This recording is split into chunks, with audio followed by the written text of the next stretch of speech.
vamos a hablar solo de música. Vamos a hablar de caminos que empiezan lejos, de decisiones difíciles, de noches de duda y de una pasión que empuja incluso cuando no hay garantías. Aliad y Kevin Mato, junto con Sheldon o Systematic Method, que es el tercer integrante de Plus One, son artistas colombianos que llegan hasta Madrid desde historias marcadas por la migración, la perseverancia y una necesidad casi visceral de expresarse a través del sonido. Hoy nos acompañan dos, Kevin Mato y Aliad. Sheldon, desgraciadamente, por razones laborales, no ha podido asistir, pero su presencia y su aportación forman parte esencial también de esa historia.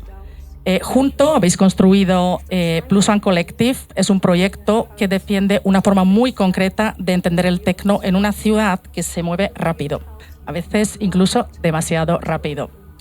Esta conversación no va de nombres ni va de tendencias, va de identidad, va de comunidad y va de la pista de baile como un lugar sagrado. A lo largo de esta entrevista vamos a conocer vuestros caminos personales, también el origen de Tecnicomio, que es vuestro primer proyecto, la transición hacia Plus One Collective y la visión que defendéis hoy desde el Estudio 76. Un tecno mental, elegante y atemporal, pensado como experiencia, como comunidad y como espacio de libertad. Bienvenidos los dos, muchas gracias por acompañarnos hoy. Un placer. Muchas gracias por la invitación. Nos honra estar aquí en este último capítulo de la temporada y es un placer para nosotros estar aquí. Claro, muchas gracias a ti por la invitación, a todo el equipo y también agradecimiento por sumar esto a la escena electrónica. Muchas gracias de nuevo y arrancamos. Gracias a vosotros por vuestra contribución, que creemos que es tremenda. Vamos a ver. Arrancamos entonces y yo creo que, Kevin, vamos a empezar contigo. Y me gustaría que nos contaras cuál fue tu primer contacto con la electrónica. En tu biografía me llamó la atención que hablabas de un primer CD que incluía temas de Tiesto, de Armin van Buuren y otros artistas. Apenas tenías, pues nada, unos 11 años y comentabas que ese CD pues te explotó la mente. Sí, fue un regalo que me hizo un primo que ya tenía contacto con la música electrónica. Y esto para mí fue muy impactante porque era un tipo de música que me hacía alejar de la realidad en la que estaba, que no era mala, pero me hacía conectar internamente como con mis emociones. Siempre he sido una persona muy introspectiva, pero esta música me hacía como tener un lugar seguro en el que podía estar tranquilo, conectado conmigo mismo, y era extraño ver cómo estos sonidos podían hacer como una especie de éxtasis en mí sin solamente escuchando música con voces o vocales que quizás no entendía, pero me hacían ir a mundos imaginarios. Después llega tu primera fiesta electrónica en Toro. Es un pequeño paraíso escondido en Colombia, en un entorno muy, muy local. ¿Qué aprendiste esa noche en esa fiesta acerca de la pista y sobre todo acerca del rol del DJ? En ese momento quizás no tenía claro qué había aprendido, pero sí que me causó curiosidad cómo el DJ podía tener un control o un cierto manejo sobre las emociones de las personas. Yo veía gente quizás bailando con más euforia y otros bailando con quizás más nostálgicas. Y ahí entendí que el DJ no solamente es una persona que pone música, sino que también es una persona que puede mover la energía de una pista de baile. Después te mudas a Madrid con 17 años apenas. Empiezas a trabajar y con uno de tus sueldos, no recuerdo si era tu primer sueldo, me pareció muy bonito como lo cuentas en tu biografía, te compras tu primera controladora, ¿verdad? Y pasas prácticamente 2 años practicando sin llegar a tener ningún bolo. ¿Cómo te sentiste en ese momento? ¿Cómo pudiste mantener esa motivación y la fe en esas circunstancias sin tener realmente visibilidad aún como artista? Sí, realmente fue con el último sueldo de un trabajo que no quería más en mi vida y que nunca quisiera volver a tener. Y fue muy especial porque gasté todo mi sueldo en esa controladora. Y la motivación siempre estuvo intacta porque siempre quise ser parte de una industria, siempre quise ser parte de una escena, y aunque durante 2 años no pinchaba, siempre me preparaba, siempre aprendía cosas nuevas, porque sabía que en algún momento iba a tener la oportunidad de mostrar todo esto que había aprendido.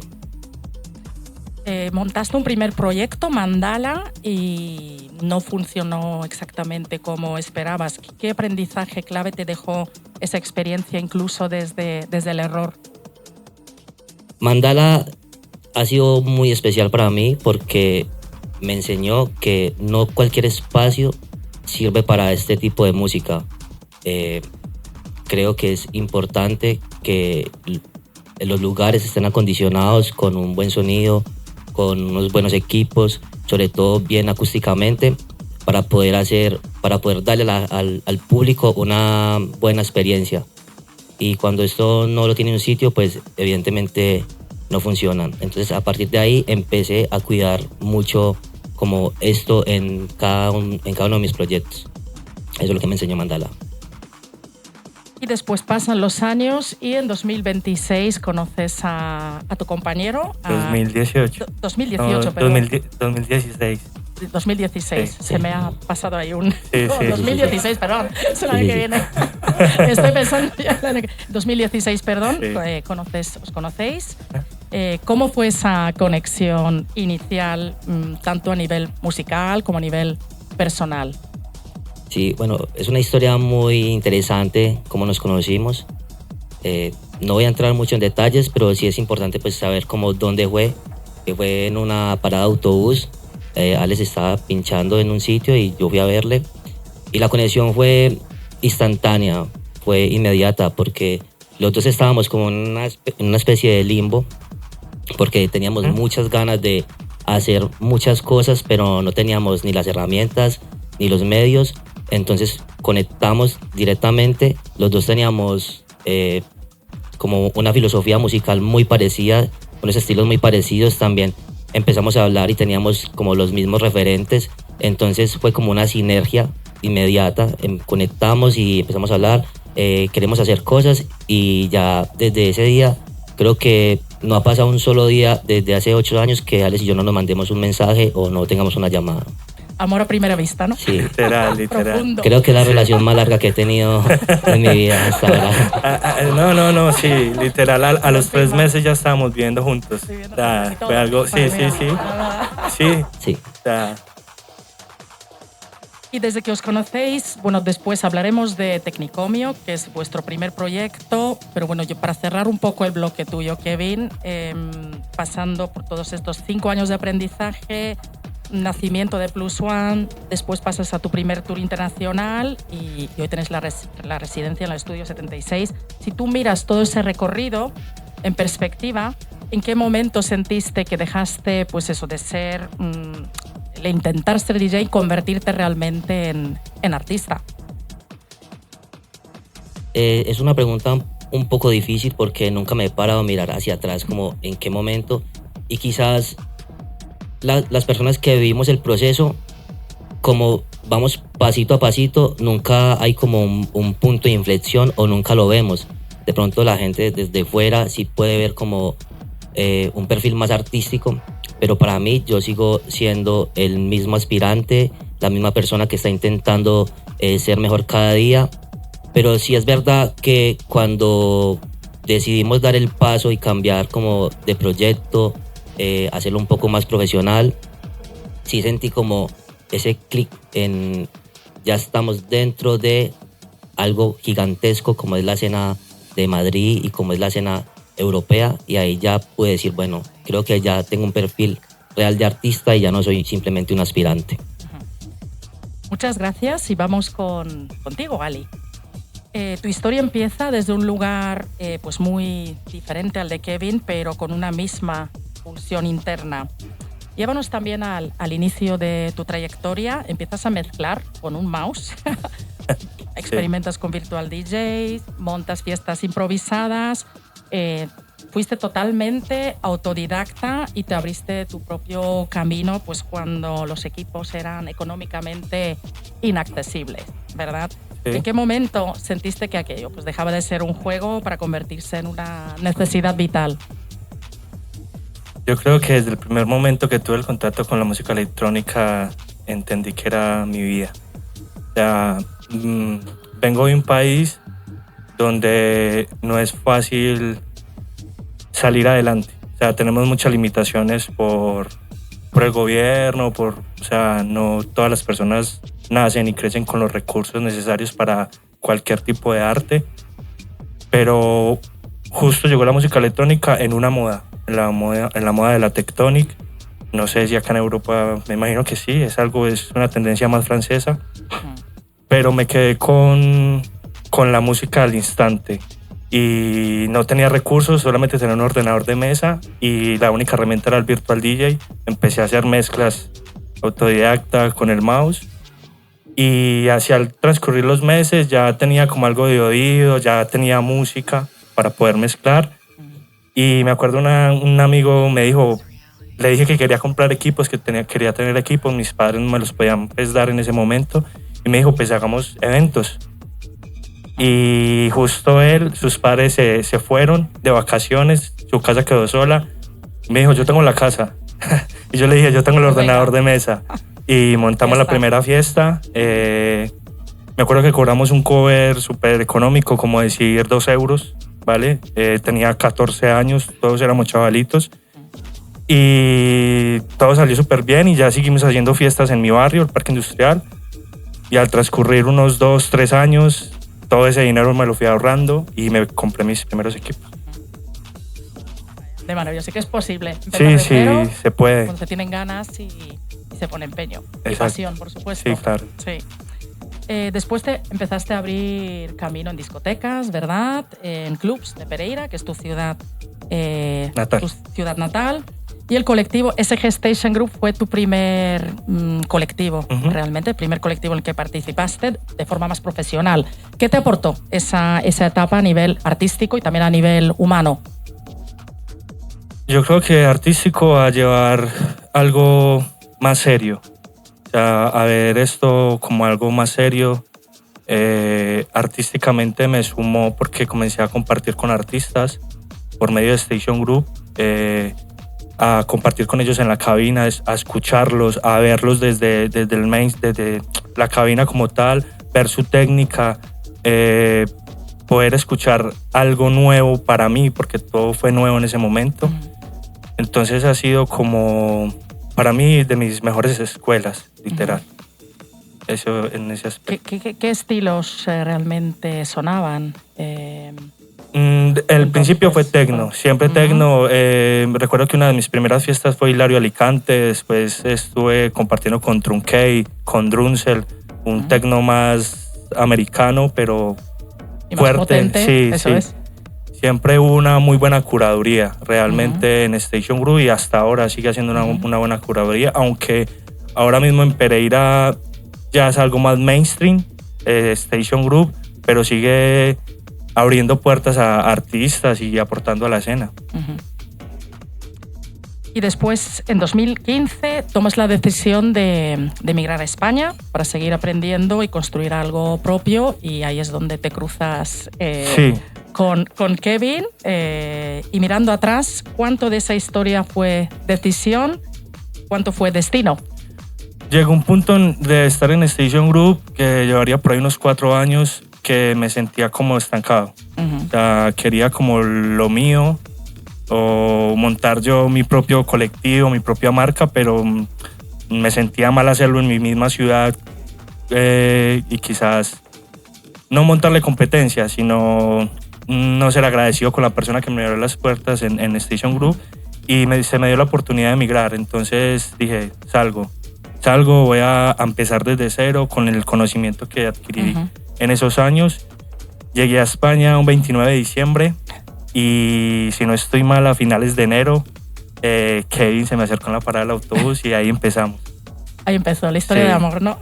Una mezcla entre decisión y destino. Destino, sí. Causalidad. Sí, creo que me pregunto muchas veces qué hubiera sido si no hubiera coincidido con él. Porque el emigrar no es fácil, o sea, yo llegué acá sin conocer a nadie, o sea, sin conocer absolutamente a nadie. Toqué muchas puertas, llegué a Bilbao, toqué puertas y no pude lograr cruzarlas.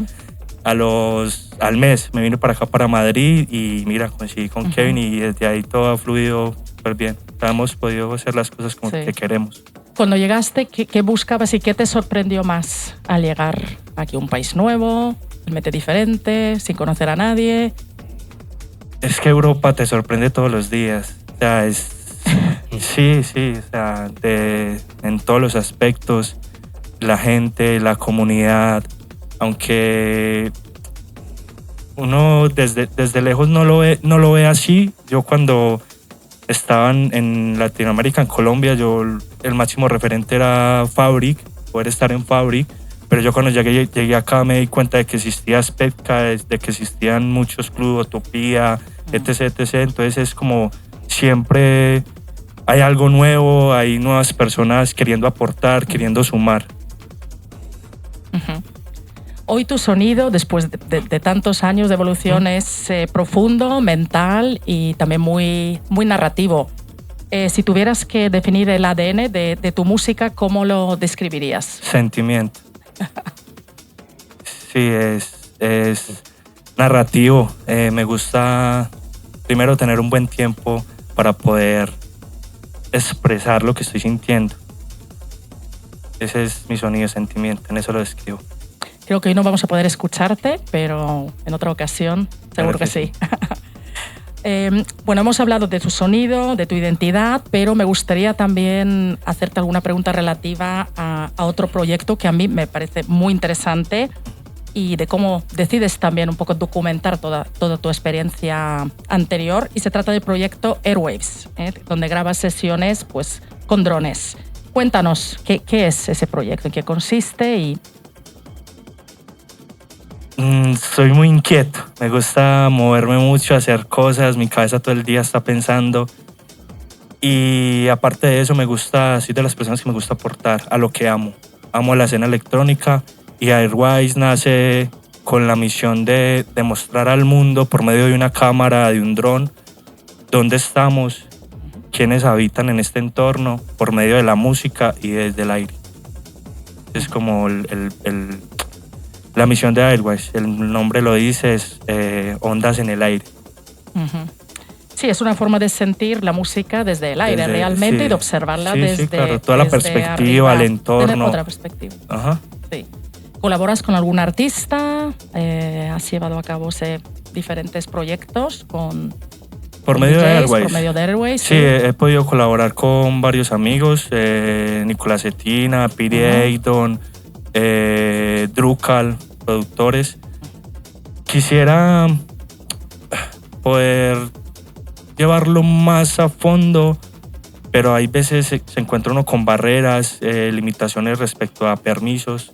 O sea, quisiera como poner ese foco de Airwaves en un punto bonito de la ciudad, como el Faro de Moncloa, como el Mirador de las Siete Tetas, como el Mirador de Paracuellos del Jarama, donde se ve de fondo toda la ciudad. O sea, que la gente cuando vea el video de cualquier artista invitado puedan ver también la ciudad, que es Madrid. Promocionar Madrid, pero desde el punto de vista musical, de la electrónica y musical y el techno. Sí. También desarrollas otro proyecto más. Eres un artista muy polifacético, y se trata de un espacio donde reflexionas lugar desde el aire, desde dentro, desde la palabra. Y me refiero a tu proyecto de podcast Sonidos del Futuro. Sí. ¿Qué nos puedes contar también de ese proyecto? Sonidos del Futuro. El mismo nombre lleva mucho. O sea, el futuro es el mañana. Y desde que comencé con la música electrónica, todos los días ha habido un futuro, y para mí la música es eso, el futuro. Siento que la música electrónica es lo que siempre va a existir y va a tener ese avance. Entonces, estando en mi casa con las cámaras, todo, y aparte por medio de Plus One conozco muchos artistas, productores, y dije, voy a aportarle a la escena, y mi grano de eso es hablar de todos los artistas productores que conozco, que escucho y me gustan. Entonces es algo para que la gente pueda ver, pueda escuchar nuevas propuestas, nuevos artistas, porque es que realmente los artistas top están arriba porque tocan la música del que está en una habitación matándose la cabeza produciendo, y creo que ellos son también, hacen parte de eso y hay que darles valor. Entonces por medio de Sonidos del Futuro trato de darle el valor a esos artistas. Sí, darles visibilidad, promocionarles y que la gente los ponerles escuche. cara. Exacto. Que la gente los Darlos a escuche, que conocer. puedan ver más allá de, o sea, dejar a un lado el artista top que está poniendo sus tracks y ver realmente quiénes son los que lo están haciendo y el por qué, de dónde son, de dónde vienen. Esos Sonidos del Futuro. Interesante, tomamos nota para ver todos los podcasts. Sí, ya voy por el capítulo 31. Sí. Estupendo. Tomad nota, chicos, nos tenemos que documentar. A ver, eres DJ, tienes el proyecto Los Drones, Airwaves, lo que acabamos de comentar, el proyecto Sonidos del Futuro, pero ¿cómo dialogan todos estos proyectos dentro de una misma visión artística? Sumar a la escena.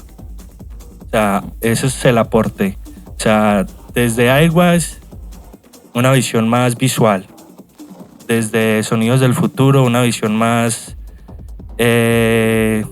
musical y ya artísticamente sentimental. O sea, es una unión de todo.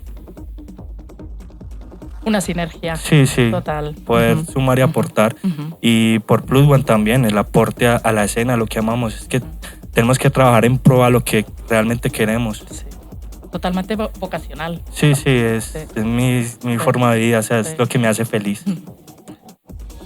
Vale, pues hemos hablado de vuestros caminos individuales, pero como hemos mencionado al principio, hay una tercera energía o figura fundamental en esta historia, aunque hoy físicamente no ha podido acompañarnos, que es Sheldon o Systematic Method, que es su alias artístico.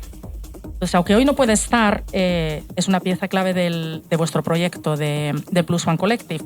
¿Cómo describiríais su sonido en una sola frase a alguien que nunca la haya escuchado? El sonido de Camilo en una sola frase sería seriedad. Porque como lo ves en cabina, así es él con su música. Es bastante serio, bastante introspectivo y te puede llevar a un mundo inimaginable simplemente a través de la música. No le hace falta sonreír para hacerte feliz. Él está concentrado haciendo lo suyo y eso es lo que lo hace grande. Y si Sheldon estuviera aquí ahora mismo, Kevin, ¿qué le dirías públicamente sobre su aportación al colectivo, a Plus One Collective? Tengo que hacer un paréntesis y como nosotros tres somos una familia y como en todas las familias siempre hay debates, bastantes debates, y con Sheldon es con el que más debato. No, aparte todos los tres somos súper diferentes. Sí, entonces... Por eso os atraéis. Exactamente. Sí. Pero le diría a Sheldon que gracias por compartir este camino con nosotros. Él es como el punto de equilibrio porque Alex es muy sentimental y yo soy muy racional y Sheldon es como la mezcla entre ambos. Entonces siempre le pregunto mucho a él porque sé que no tiene como una inclinación más hacia el sentimiento o más hacia como la realidad. Entonces su opinión es muy importante para mí. Bueno, y obviamente todo lo hablamos en equipo, pero sí es verdad que él da como esa chispita de, bueno, vamos a tomar esta decisión. Por los puntos sobre las IES, ¿no? Sí, pues podemos decir. Sí, yo creo que es muy importante tener un tercer equilibrio ahí para que cuando yo no quiera hablar con Kevin pueda hablar con Sheldon. Sucede mucho que... Literal, sí. De acuerdo, hablemos ahora de Tecnicomio. Interesante nombre. Fue vuestro primer proyecto conjunto y vuestra gran escuela. Pues nada, Kevin, para ti. Pregunta, ¿cómo describirías hoy la esencia de Tecnicomio con perspectiva? Mirando hacia atrás, Tecnicomio fue un proyecto que se creó con mucha intención, pero desde una necesidad de poder pinchar, porque en ese momento nosotros, Alex ya estaba tocando en algunos sitios, pero solo podía tocar música que no era del todo de su gusto, no se podía expresar bien como él quería, y yo todavía estaba tocando muchas puertas y no tenía pues tantas oportunidades, entonces se creó desde esa necesidad de poder darnos a conocer y de pinchar, pero esa misma necesidad y nuestra inexperiencia nos llevó a cometer algunos errores que nos estigmatizaron y fue muy difícil pues como cambiar el estigma hasta lo que es hoy. Pero lo veo como en retrospectiva como nuestra escuela, y nos enseñó todo lo que se debe saber para hacer una fiesta, un evento o llevar una marca desde lo más esencial hasta lo más profesional. ¿Qué os enseñó Tecnicomio? Has hablado de errores, ¿qué aprendizajes tuvisteis? Pues sobre gestión, curaduría, lectura de pista, por ejemplo, y comunidad. Sobre todo sobre gestión nos enseñó algo importantísimo, y es que aparte de la filosofía musical o de la curaduría, hay algo importantísimo que es la parte empresarial. Y como toda empresa debe tener un organigrama, debe tener una visión, debe tener una misión. Entonces quizás durante ese proceso hacíamos todo de un modo muy desordenado. Muy empírico también, tropezando muchas veces con el error. Entonces nos enseñó un poco pues como a trabajar de una forma más ordenada. Y en cuanto a la curaduría, lo que más nos enseñó es lo que no debemos de hacer. ¿Qué es? Porque quizás en ese momento no construimos una identidad sólida a través del sonido, sino más a través de la comunidad. Entonces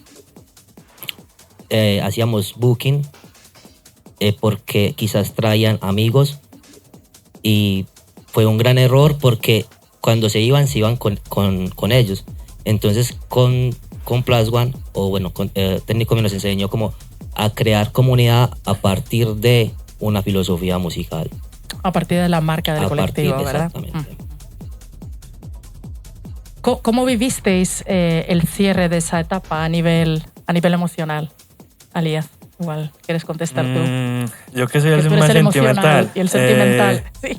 No, yo creo que ya necesitamos el cambio. Realmente ya necesitamos el cambio, necesitamos dar ese paso, evolucionar, ya nos sentíamos como estancados. Y también pasó algo justo en ese momento, que estábamos saliendo de la pandemia. Nosotros trabajamos con Tecnicomio en la pandemia. Entonces cuando ya se pudo volver a abrir los clubes, las discotecas, dijimos, este es el momento. O sea, nuestro ser, nuestro cuerpo lo necesita, y se nos abrieron las puertas en otro espacio, ya hablaremos de él, y comenzamos desde cero. O sea, empezar desde cero, creo que esta linda historia de Plus One, de Kevin y yo, siempre ha sido como, hemos empezado desde cero muchas veces, sin miedo a nada y de frente, con el amor. Con valentía. Sí. Sí, nos hemos tropezado muchísimas veces, con el error sobre todo, pero siempre nos volvemos a parar. Tenemos discusiones, pero nos cogemos de la mano y vamos para adelante. Sí, realmente Tecnicomio, al ser vuestro primer proyecto, ha sido vuestra escuela y una etapa totalmente necesaria. Antes de pegar el salto a OnePlus. Fue nuestra universidad, sí. Sí, ahí vuestra universidad. Aprendimos. Es como el primer coche, ¿no? Cuando te sacas el carnet, el primer coche es el que le das todos los golpes y con el que pasan todas las cosas, y ya luego tienes un coche mejor y pues lo tratas mejor. Igual. Sí, pagamos muchas multas. Pues vamos con Plus One Collective. El nombre del proyecto, ¿por qué Plus One? ¿De dónde vino? ¿Qué significa ese más uno para vosotros? Plus One es como su nombre lo indica, es uno más. Todos sumamos, aunque seamos diferentes, cada uno hace su aporte y todos somos bienvenidos siempre a eso, y sobre todo en la pista de baile. Queremos defender la individualidad de cada persona, desde lo que puede aportar, porque vemos que ahora mismo hay quizás muchos espacios, muchas propuestas que hacen cosas muy interesantes, pero todas las personas o todo su público parecen uno mismo. Todos bailan igual, todos se visten igual, no tienen como una identidad, y con ese mensaje de que todos somos libres, les están haciendo como parecerse a la marca. Entonces, en cambio, nosotros somos todo lo contrario. Plus One es: respetamos que eres diferente, pero nos encanta que vengas a sumar. Ajá. Sí, uno más para todo, uno más, nos da igual la clase social, cómo estás vestido, si eres calvo, si eres peludo. O sea, eso, aquí lo que importa realmente es la música. O sea, que la gente venga a disfrutar, venga a conectar con el club, con el espacio, que cuando esté en Plus One sean uno solo, sean ellos mismos. Y la pista como un espacio de libertad, ¿verdad? Donde te puedes expresar y comportarte como claro, realmente eres, sin ningún tipo de miedo a ser reprimido. Sí, es que realmente eso, eso es la música. Y sin ningún condicionante, sobre todo porque hay muchas personas que por presión social intentan actuar igual que otras y realmente no están siendo ellos mismos. Nosotros defendemos es la libertad, pero la real libertad. Y la pista como un lugar, podríamos decir, psicológicamente seguro y libre. Yo lo veo más como un lugar sagrado. Sagrado. O sea, para nosotros es un ritual. Quería preguntaros, dentro de la escena que os encontráis cuando creáis el colectivo, ¿qué vacío detectabais en ese momento? ¿Seguís detectando quizás en la escena madrileña? Yo personalmente, si la puedo responder, creo que no detectamos ningún vacío, o nosotros no venimos a crear nada nuevo ni a descubrir algo nuevo, ¿no? Ya había una escena bastante poderosa y bastante sólida. Nosotros simplemente venimos a aportar nuestro granito de arena y nuestra percepción. Entonces no es como que le faltaba nada y no venimos a descubrirles el mundo, simplemente a sumar.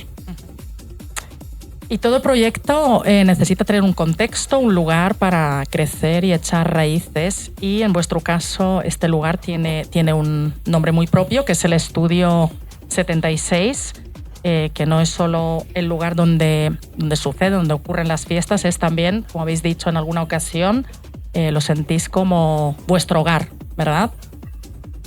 ¿Cómo describiríais esa simbiosis entre el colectivo y el Estudio 76 como vuestro hogar? Yo creo que hemos sido muy afortunados. Dimos con el espacio ideal, con el sonido perfecto para nosotros.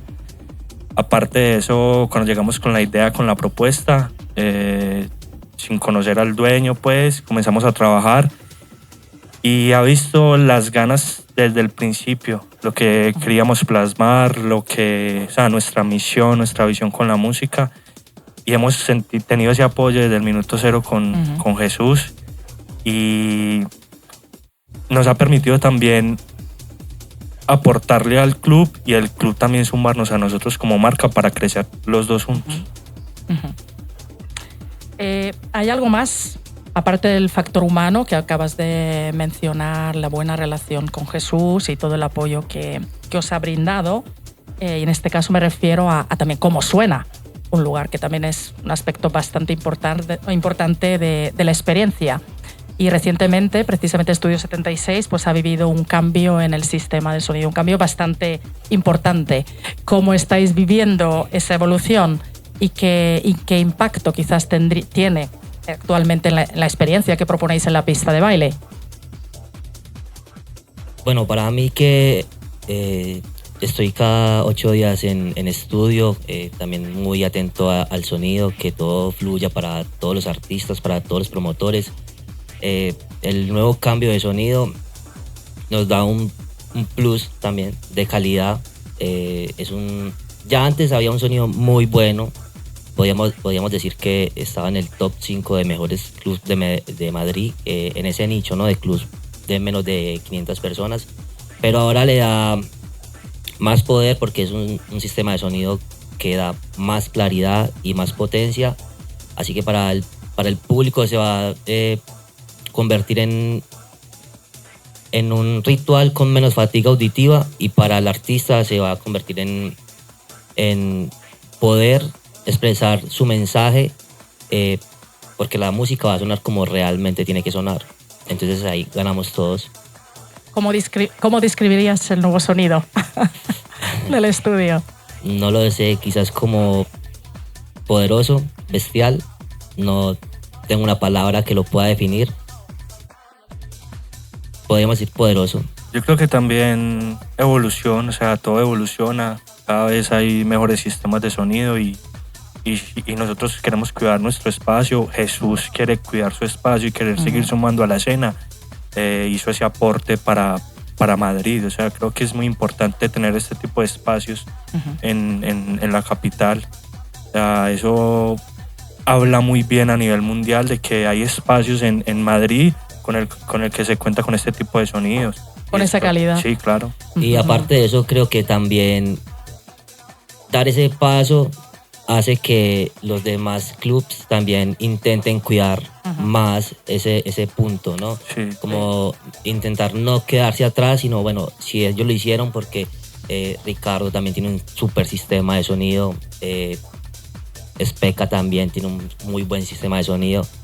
Todos los clubs van a querer hacer lo mismo, no quedarse atrás, y eso es muy bueno para la escena, porque va a posicionar a Madrid. Para mí ya Madrid tiene una escena muy poderosa, muy, muy buena, pero si ya los clubs están mejores acondicionados, pues va a estar en el top seguramente. Sí, aún mejor. Definís, ahora hablando de vuestro sonido, lo definís como profundo, mental, elegante y atemporal. ¿Qué significa cada uno de esos conceptos para vosotros?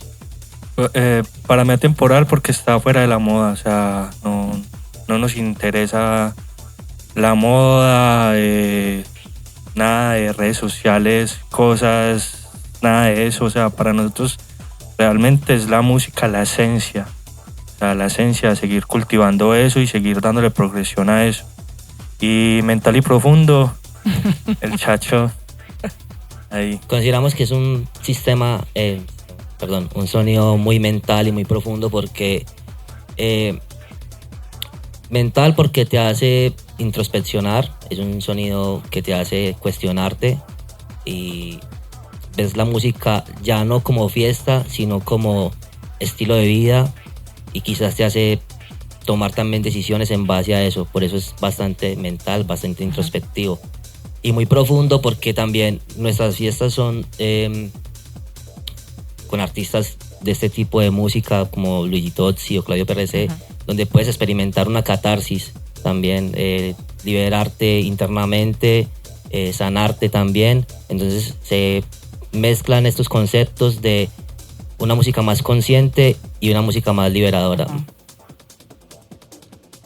¿Cómo se diseñaría la narrativa de una noche en el colectivo? Creo que teníais una serie de etapas. ¿La podrías describir? Tenemos una que es la más importante para nosotros y es la que más cuidamos y la que más debatimos siempre, y es que nosotros cuidamos mucho el warm-up. Es la piedra angular de nuestra narrativa. Queremos que cuando la gente vaya, cuando el público vaya al club, queremos que realmente que el DJ que haga el warm-up caliente la pista y no que la queme. Que la gente pueda entrar, empezar a charlar, a conversar, pero luego empieza a mover un pie y termine al final de la noche eufóricos y con toda la catarsis, pero también sin dejar de lado esa hipnosis que tanto nos caracteriza. Si no recuerdo mal, hablabais de progresión, respiración, tensión e hipnosis. Exactamente. ¿Verdad? Sí, cuidamos mucho, como decía Kevin, cuidamos mucho eso. Tanto que el warm-up solamente lo hacemos algunos del colectivo. O sea, ya tenemos como eso. Igual el cierre. O sea, siempre tratamos de que sea alguno de nosotros, porque para nosotros esa es la puerta a esa dimensión. Entonces es primordial. Y hablando de los artistas a los que soléis invitar, ¿qué buscáis en un artista antes de invitarlo más allá del nombre?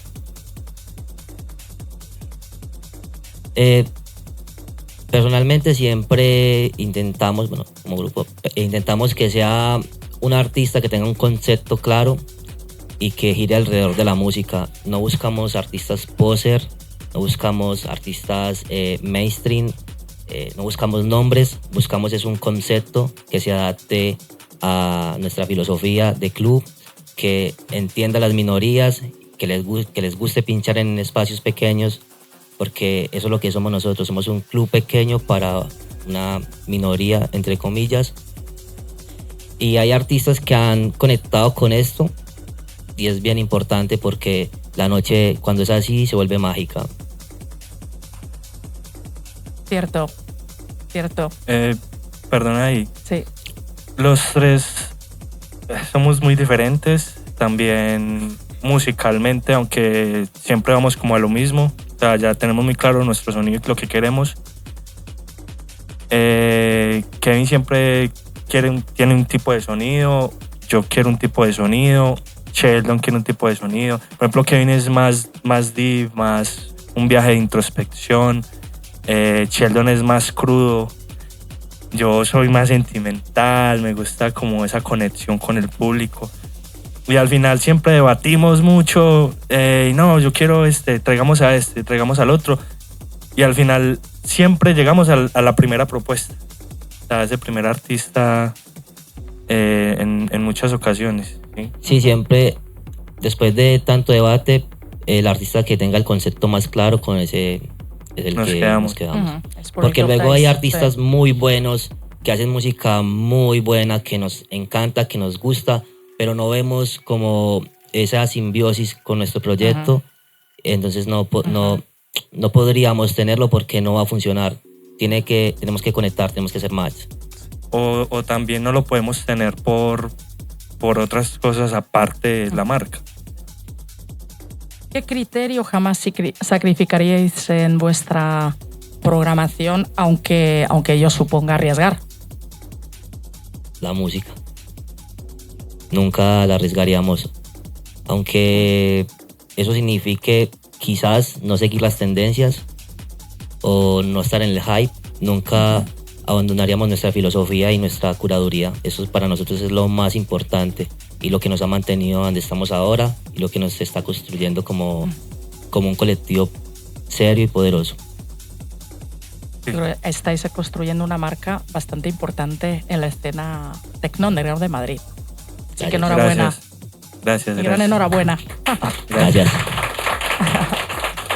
Yo creo que es la constancia, o sea, mantenernos ahí no es fácil, porque habemos muchas marcas trabajando y más estamos hablando de underground. O sea, esto para nada es comercial, nosotros no estamos vendiendo otro tipo de género. No es fácil, pero seguimos ahí constantemente.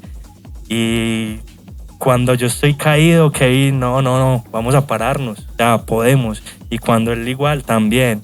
Y ya, si no, Sheldon. Esa es la importancia de tener un equipo, porque solo quizás puedes llegar más rápido, pero acompañado puedes llegar más lejos. Entonces, siempre... Sí, la unión hace la fuerza. Sí. Siempre nos sostenemos porque es evidente que somos personas como todo el mundo y cada quien tiene sus altibajos, pero es importante que cuando una pata coge, la otra lo sostenga. Lo sostenga y vaya para adelante. Es así. Y creo que eso es lo más bonito de este equipo, porque han habido ocasiones en que dos patas han cojeado, pero una hace resistencia por tres, entonces es importante. Como artistas latinos asentados en Madrid, quería preguntaros qué barreras os encontrasteis, alguna barrera o barreras al emigrar y tratar de entrar en este circuito underground de Madrid.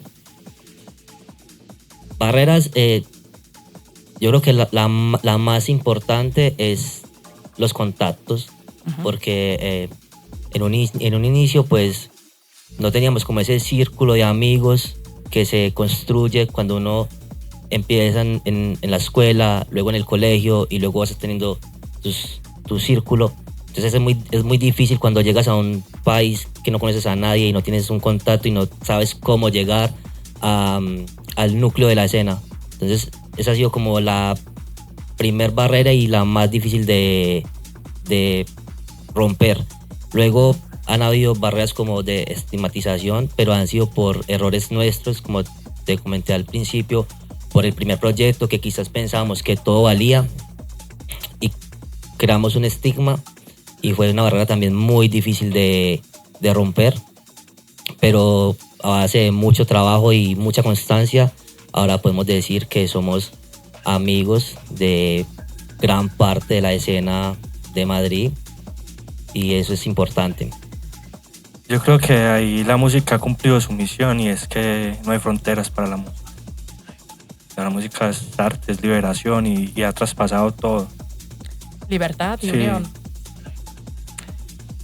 Más allá también de la música, hay una idea, me ha llamado la atención, que la subrayáis mucho y habláis de cuidar la escena.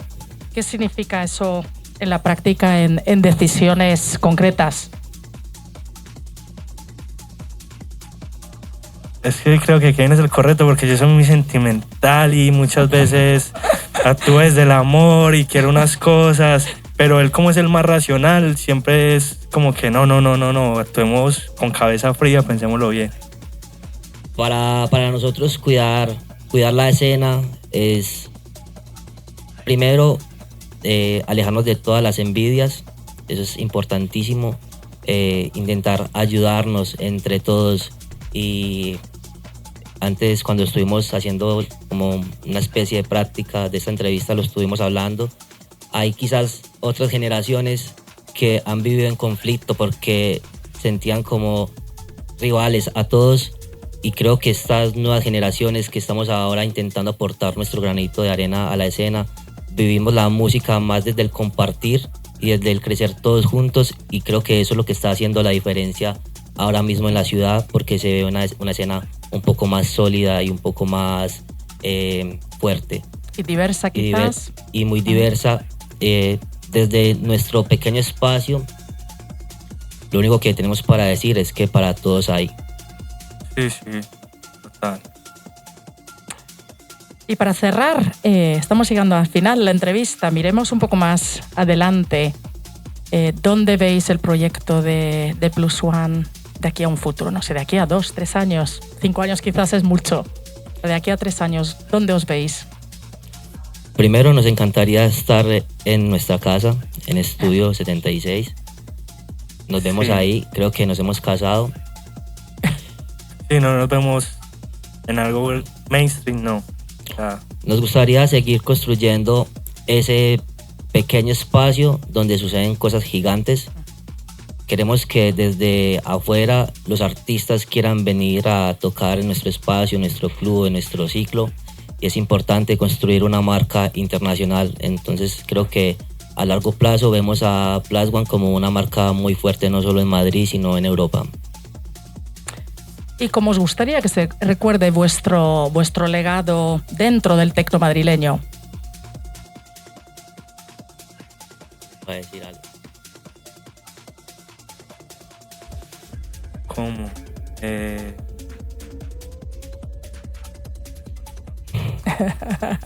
Bueno, ya que insistes. Personalmente, me gustaría que se recordara nuestro legado como